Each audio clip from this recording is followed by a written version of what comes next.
रामपुर नाम के एक छोटे से गांव में, जहां हरे भरे खेत और पुराने बरगद के पेड़ हर तरफ बिखरे हुए थे, वहां रहता था एक साधारण सा लड़का जिसका नाम था सुकेत।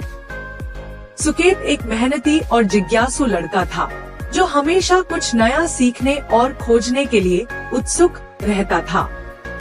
वह गांव के स्कूल में पढ़ता था और अपने खाली समय में जंगल में भटकना पसंद करता था।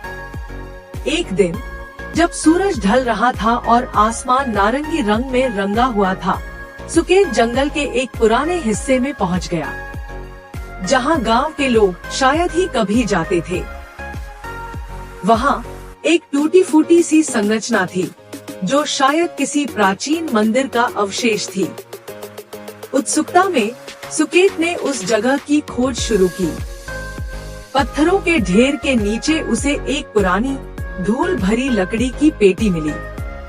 उसने धीरे से पेटी खोली तो उसमें एक चमकदार सुनहरे रंग का चश्मा रखा था।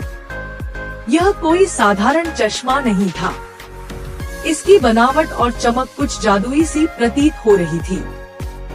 सुकेत ने उत्साह में चश्मा उठाया और उसे पहन लिया। जैसे ही उसने चश्मा पहना, उसकी आंखों के सामने का दृश्य बदल गया।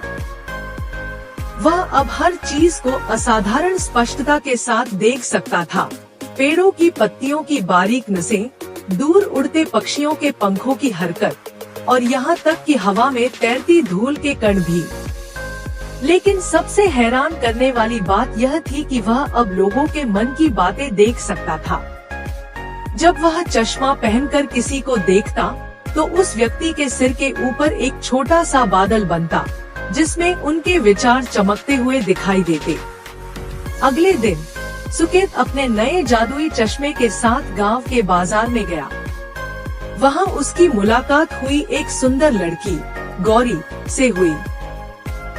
गौरी गांव के एक धनी व्यापारी की बेटी थी, लेकिन उसकी सादगी और दयालु स्वभाव ने उसे सबका प्यारा बना दिया था। गौरी हमेशा मुस्कुराती रहती थी और उसकी आंखों में एक अनोखी चमक थी। जब सुकेत ने गौरी को अपने जादुई चश्मे से देखा, तो उसे गौरी के विचारों ने हैरान कर दिया। गौरी के सिर के ऊपर बादल में लिखा था, मैं चाहती हूँ कि गांव के बच्चों को अच्छी शिक्षा मिले, लेकिन पिताजी को सिर्फ व्यापार की चिंता है। यह देखकर सुकेत का दिल पिघल गया।